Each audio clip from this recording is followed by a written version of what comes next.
Extreme sport merupakan aktivitas yang selalu menawarkan tantangan dan pengalaman yang beragam. Climbing salah satunya.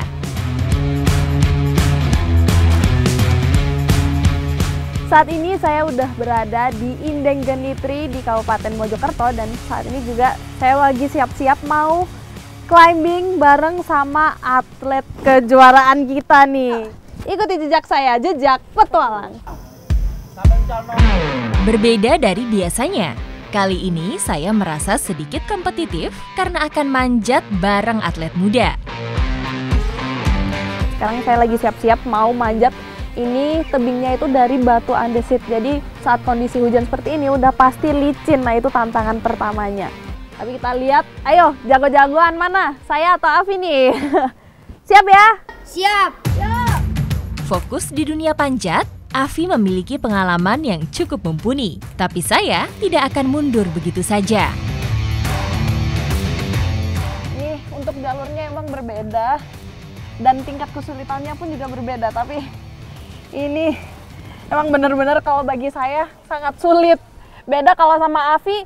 Afi, kamu udah berapa lama latihan kayak gini? 6 tahun.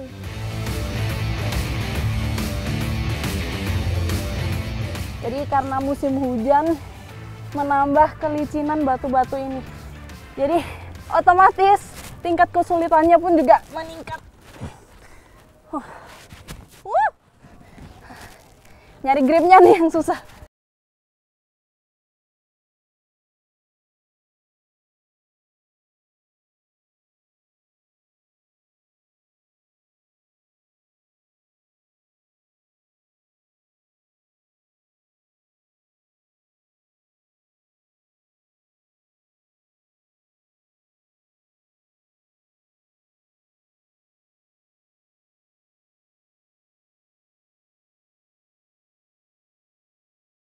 Pinter-pinter nyari tempat buat pegangan sambil dipakein magnesium.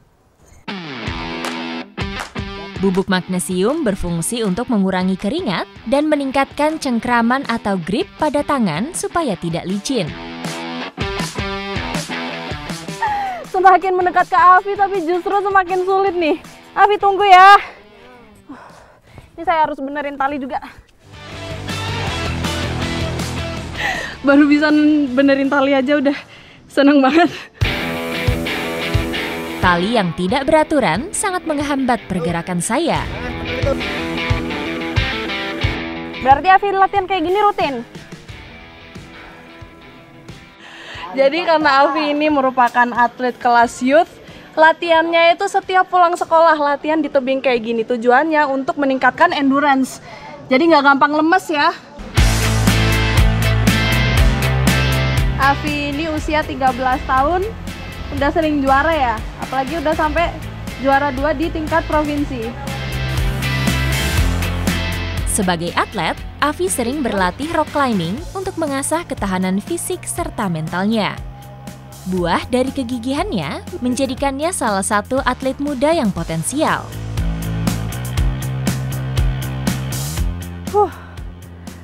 Fi, jago. Berapa rekor?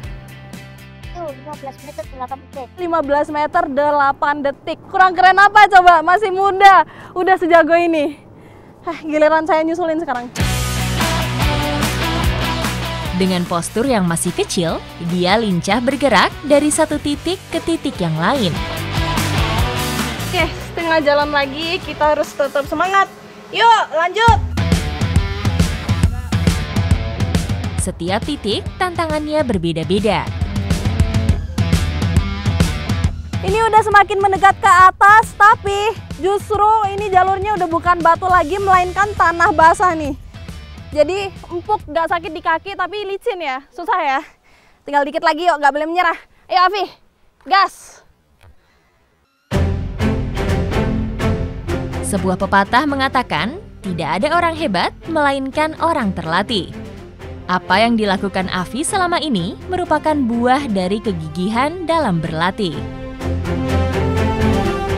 Dari climbing hari ini saya mendapatkan pengalaman yang luar biasa. Betapa usaha dan dedikasi seorang atlet untuk menjadi yang terbaik itu membutuhkan waktu yang tidak singkat. Jadi ini bisa menjadi motivasi untuk semua atlet di luar sana, termasuk untuk saya juga. Ikuti jejak saya, jejak petualang.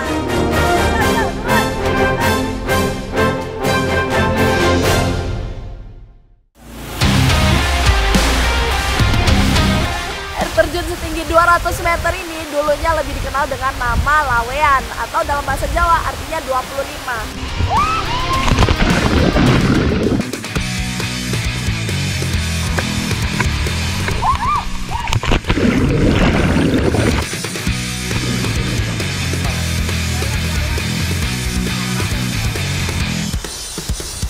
Di Kabupaten Probolinggo, pesona dan kemegahan air terjun Madakaripura seolah membawa saya ke negeri dongeng.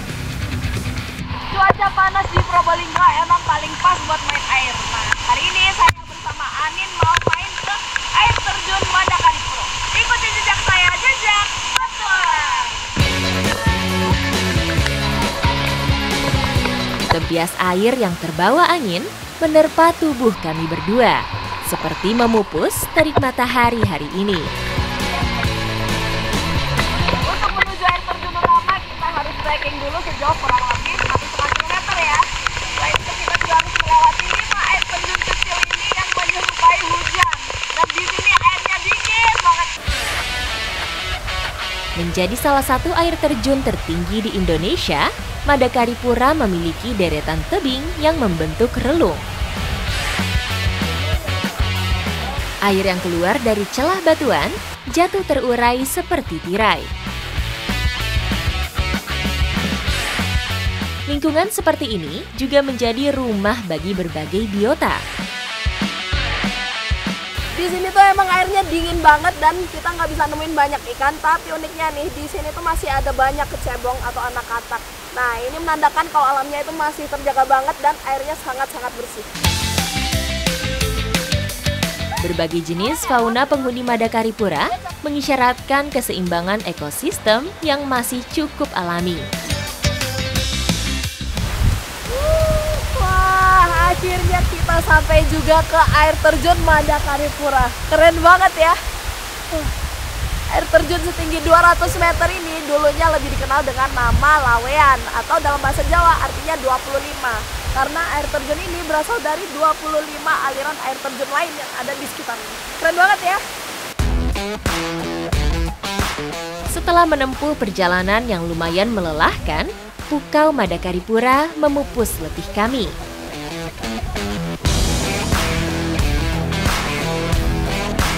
Madakaripura merupakan rangkaian kata yang memiliki arti tersendiri. Mada berasal dari nama patih Gajah Mada. Kari artinya tempat peninggalan, sedangkan pura berarti semedi. 3 kata yang cukup mewakili keagungan dan kemurnian suara alam di tempat ini. Sekarang saya dan Anin mau main air terjun. Tapi kalau yang di sana tuh nggak bisa dimainin karena dalam kolamnya itu mencapai 20 meter. Jadi bahaya banget. Nah, kalau yang ini bisa nih, kita sekalian berelaksasi. Yuk.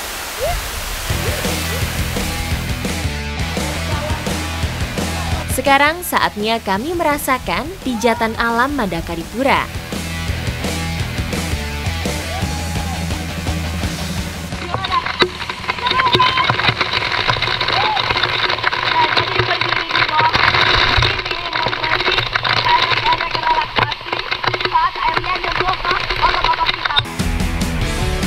Madakaripura memiliki 2 aliran air terjun.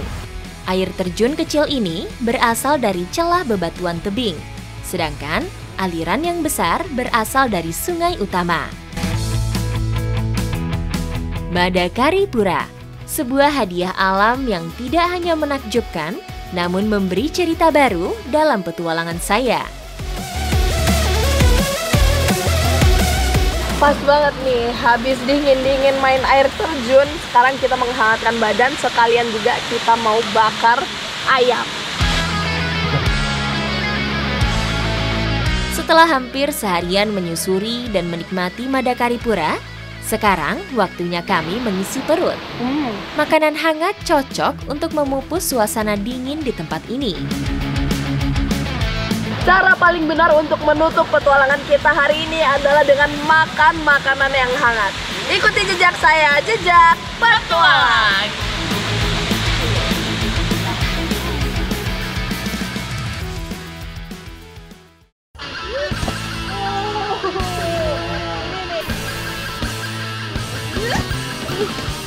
Wonosalam, Jombang, Jawa Timur terkenal sebagai penghasil buah durian. Mas,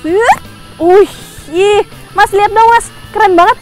Nah ternyata di sini tuh yang unik adalah cara menangkap duriannya yang habis dijatuhkan itu pakai karung goni, dan itu cukup satu orang pakai momentum. Mas ajarin dong ya. Saya penasaran untuk mencobanya karena kelihatannya cukup mudah. Ya. 1, 2, 3, ayo. Nggak kena sama sekali. Wah, jadi tangkap durian dengan cara seperti ini tuh emang membutuhkan teamwork yang harus klop, harus nyambung gitu ya. Pak, maaf Pak, jatuh duriannya. Ini ada lagi. Maaf, permisi, saya coba lagi ya. Nih. Oke, semoga yang kali ini berhasil. Hitung ya. Iya Pak. 1, 2, 3. Udah kena tapi genggamannya yang kurang kuat. Jadi karungnya tetap lepas dari tangan. Tapi sebenarnya kena lah ya. Kena kan? Menangkap durian dengan cara seperti ini ternyata membutuhkan ketepatan dan genggaman yang kuat. Karena saat buah dilempar dari atas, bebannya menjadi beberapa kali lebih berat. Lagi ya. 1, 2, 3. Kena. Dapat akhirnya. Jadi kenapa di sini panennya itu pakai karung goni? Karena kalau duriannya udah kena karung, dia akan nyangkut. Apalagi kalau durinya tajam-tajam kayak gini nih. Cara seperti ini dilakukan petani di sini agar buah yang dipanen tidak rusak, serta prosesnya lebih cepat dibandingkan harus mengereknya dengan tali. 1, 2, 3. Wah! Wah. Udah dapet nih sekarang feelingnya. Jadi tekniknya itu waktu duriannya udah mau tengah-tengah sampai tanah, itu harus diayun ke depan nih karungnya. Sebagai buah mahal, durian diperlakukan sedemikian rupa agar kondisinya tetap baik saat dipanen. Ngerinya nih kalau misalnya ada buah durian yang agak berjarak, yang ada jaraknya sama kita, itu adalah menyeimbangkan badan di atas dahan. Jadi kita harus benar-benar mencari posisi yang pas. Gimana caranya supaya kita juga tetap aman. Mengikat buah durian termasuk kegiatan yang cukup beresiko, karena kita harus memanjat pohon dan menggapainya hingga ujung. Jadi sekarang saya mau nyobain ngelempar. Bakalan sesulit nangkep atau enggak, karena kalau ngelempar ini beda lagi tekniknya. Jadi nggak perlu diayun, langsung aja kayak gini, asal kasih aba-aba aja. Siap ya Mas? Tuh, 2, 3. Pas. Ya. Wih, jago. Jadi kalau emang udah biasa nangkepin, itu nggak akan gagal sama sekali karena udah tahu cara-caranya sama tekniknya. Nggak kayak saya tadi.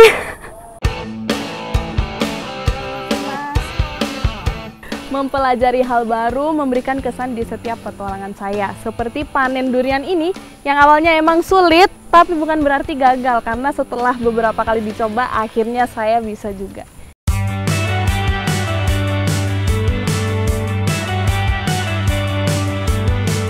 Menetap di iklim tropis, kita dianugerahi kemewahan untuk bisa merasakan beragam rasa jenis buah yang khas. Kali ini saya akan mencoba buah lokal Wonosalam Jombang, dan ini adalah durian bido. Rasa daging durian berlindung di balik selimut duri. Bagi negara 4 iklim, buah ini cukup asing.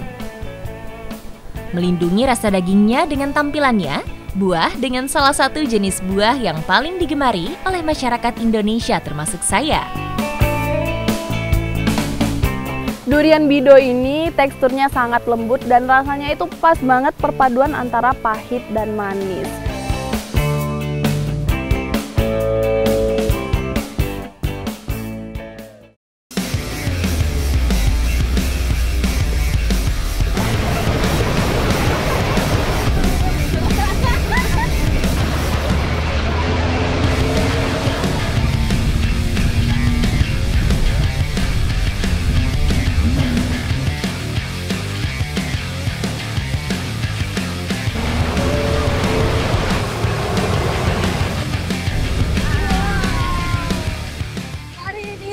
Mbak Ana akan seru-seruan bertualang di kaki Gunung Kelut bagian Blitar, dan kita juga udah janjian sama teman-teman Jeep Barat Blitar di Bukit Teletabis.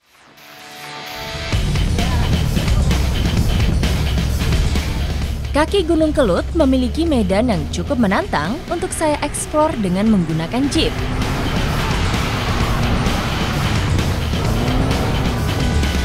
Gunung Kelut merupakan gunung berapi aktif yang sudah pernah meletus puluhan kali dengan letusan terakhir pada tahun 2014. Proses vulkanik dan pengaruh tektonik berperan besar dalam pembentukan bentang alam di sekitaran gunung. Jadi sekarang kita ini lagi menuju ke lokasi dengan view-nya ini Sungai Bladak. Apalagi di sini habis hujan jadi sangat-sangat banjir, jalannya juga licin dan dipenuhi dengan air. Pengaruh iklim yang memasuki musim hujan mengubah bentuk permukaan tanah dengan cepat, menghasilkan jalur yang bergelombang dan menantang. Adrenalin pun ikut terpacu ketika Jeep yang saya kendarai menerobos obstacle di sepanjang lintasan.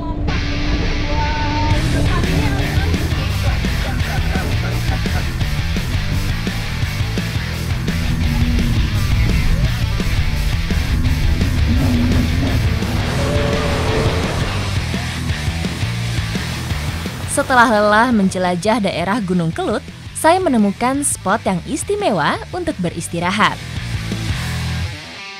Akhirnya kita bisa santai sejenak di sini sambil menikmati pemandangan sekitar, ditemenin sama suara air terjun dari aliran Sungai Bladak. Dan Sungai Bladak ini adalah aliran laharnya dari Gunung Kelut ya. Iya. Ini nyambung jadi sungai panjang banget, dan sekarang ini debitnya lagi besar karena musim hujan. Derasnya aliran Sungai Bladak sangat dipengaruhi oleh hujan, sehingga kami tidak turun ke sungai karena beresiko meluap. Saya dan Mbak Ana datang di waktu yang tepat dan dapat melihat pemandangan secara lengkap meski Gunung Kelut sedikit tertutup awan. Perjalanan kita menuju ke Bukit Teletabis itu jalurnya ada macam-macam, dan kalau kali ini lumayan landai tapi menanjak jalannya. Walaupun kondisi jalurnya tak begitu berat, tetapi kami harus tetap berhati-hati, terutama ketika hujan. Jadi kita melanjutkan perjalanan meskipun langitnya udah semakin gelap. Cuaca gelap bukan menjadi penghalang bagi kami untuk menuju titik kumpul yang sudah ditentukan. Oke, udah ayo.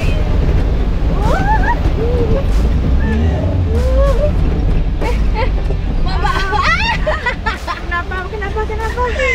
Justru setelah nyebrangin sungai, tiba-tiba setirnya kaku nih. Jadi sekarang kita lagi turun karena tadi ada problem, yaitu setirnya nggak bisa dikiriin karena kaku gitu, stuck. Jadi kita berusaha menemukan masalahnya ada di mana nih. Bertualang dengan Jeep yang bisa melibas segala medan bukan berarti tidak akan mendapatkan kendala. Adanya masalah pada mobil 4-wheel drive seperti ini harus ditangani dengan teliti agar tidak terulang lagi. Ini dia nih, ternyata saya menemukan akar permasalahannya itu ada kayu menyangkut. Pantesan ini dari tadi setirnya itu nggak bisa dibelokin.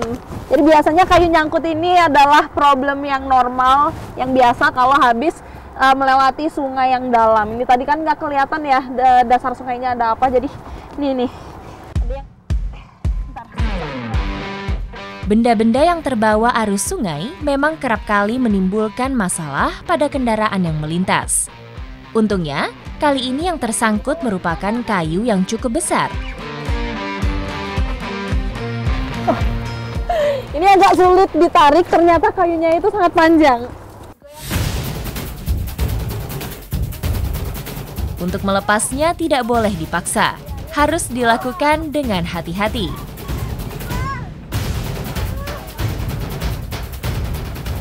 Akhirnya ini dapat juga kayu yang telah menghambat perjalanan kita, tapi dari sini kita jadi belajar yang mana kalau misalnya habis melewati sungai itu kita harus cek-cek dulu apakah ada kayu ataupun batu yang menyangkut karena bakalan menghambat perjalanan.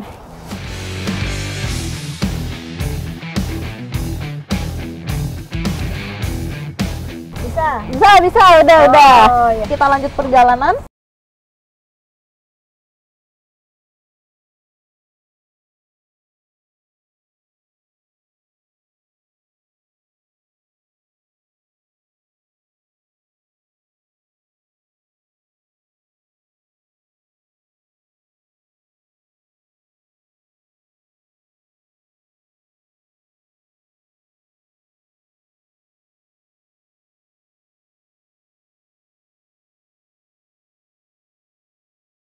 Memang bergelombang dan wah, ini sih penuh dengan tanah ya. Jadi kalau misalnya hujan ini udah pasti licin banget. Medan yang menanjak, bergelombang dan hanya muat satu kendaraan ini sungguh menantang. Saya harus ekstra hati-hati dan sigap memainkan kendali kendaraan. Memang jalurnya bener-bener bergelombang sih. Apalagi sebelah kanan langsung jurang ya. Selama ada Mbak Ana yang menjadi navigator, saya merasa tenang dan percaya diri untuk melewati medan yang terbilang cukup ekstrim ini.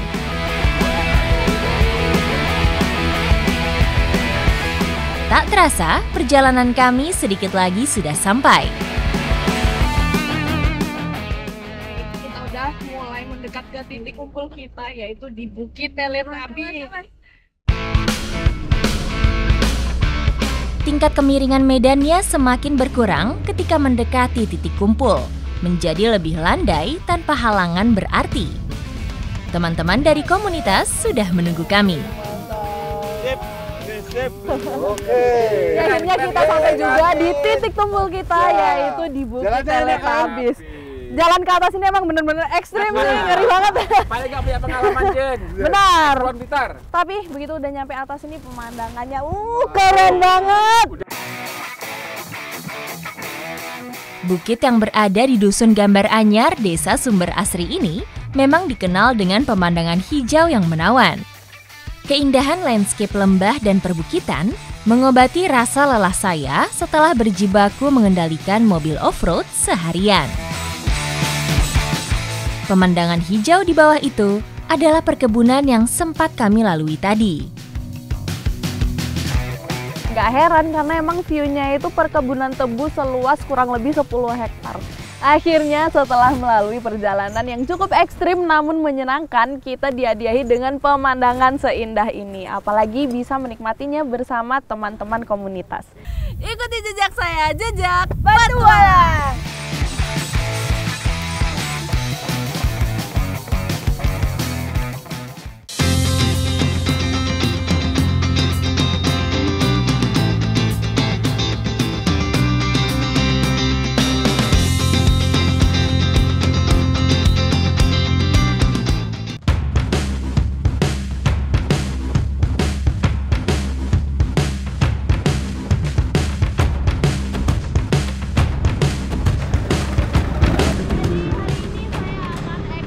Keliling Kota Mojokerto tapi dengan cara yang berbeda, yaitu naik Vespa bersama teman-teman komunitas kebun asmara. Ikuti jejak saya, jejak petualang. Bagi saya, mengendarai Vespa menjadi pengalaman baru dan menyenangkan. Ini serunya jalan-jalan sama teman-teman komunitas. Jadi kalau di jalan itu kita bisa saling komunikasi. Kendaraan klasik satu ini terkenal memiliki ikatan yang solid dan militan.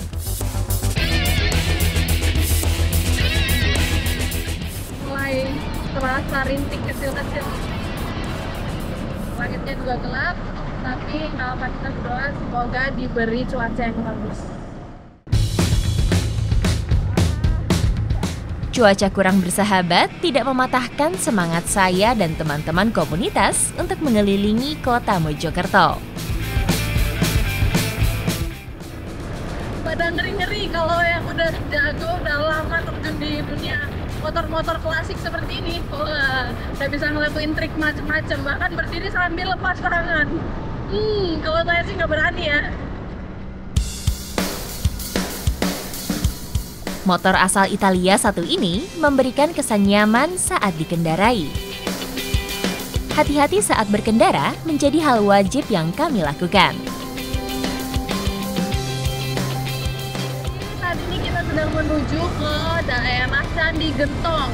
Di sana selain view-nya bagus, juga menyimpan beberapa hasil alam, salah satunya buah yang memiliki sejarah di Majapahit. Mojokerto memiliki banyak situs peninggalan karena pernah menjadi pusat pemerintahan Kerajaan Majapahit.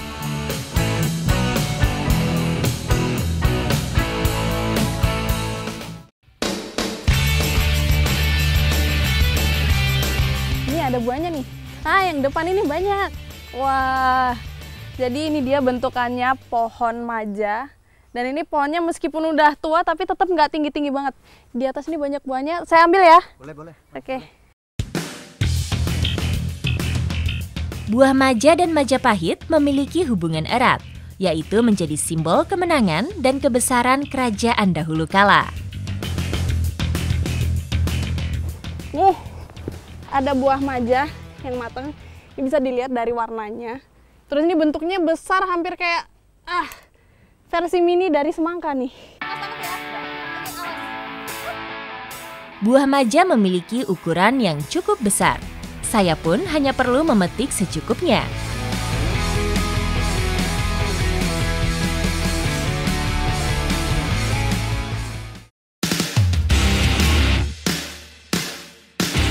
Perjalanan kami lanjutkan.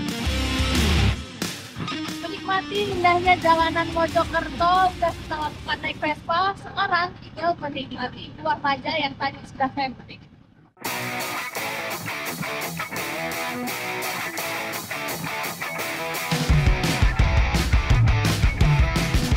Suasananya emang pas nih buat makan bersama, apalagi makannya yang seger-seger kayak buah-buahan ini. Nih ada rujak buah, tinggal kita tambahin sama buah maja aja. Menikmati senja di tengah-tengah hamparan sawah menghadirkan pengalaman yang berbeda. Ini karena emang buahnya sangat keras, jadi ngebukanya itu nggak bisa pakai pisau, harus dibanting. Coba ya.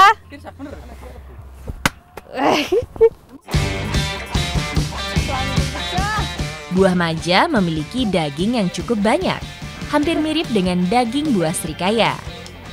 Daging sedikit manis dan pahit yang menjadikan keunikan buah satu ini. Meski begitu, buah maja ini memiliki banyak kandungan nutrisi yang bagus untuk tubuh. Seru-seruan naik Vespa bersama teman-teman komunitas Kebut Asmara, apalagi ditemani dengan buah bersejarah yang segar ini mengembalikan semangat saya untuk terus melanjutkan petualangan berikutnya. Ikuti jejak saya, jejak petualang!